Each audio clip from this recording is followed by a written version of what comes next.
اللہ کے نام سے شروع جو نہایت مہربان رحم والا۔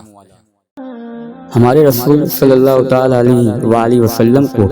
اللہ تعالیٰ نے جاگتے میں جسم کے ساتھ مکہ مکرمہ سے بیت المقدس تک اور وہاں سے ساتوں آسمانوں کے اوپر اور وہاں سے جہاں تک اللہ تعالیٰ کو منظور ہوا رات کے ایک مختصر حصے میں پہنچایا، اور آپ صلی اللہ تعالیٰ علیہ وسلم نے عرش و کرسی اور لوح و قلم اور خدا کی بڑی بڑی نشانیوں کو دیکھا، اور خدا کے دربار میں آپ صلی اللہ تعالیٰ علیہ وسلم کو وہ قرب حاصل ہوا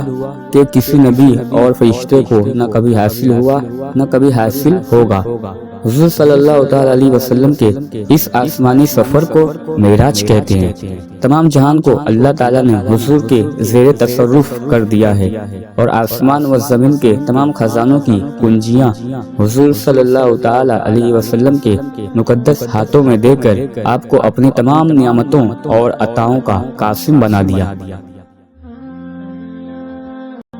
چنانچہ ہر قسم کی عطائیں حضور صلی اللہ تعالیٰ علیہ وسلم ہی کے دربار سے تقسیم ہوتی ہے۔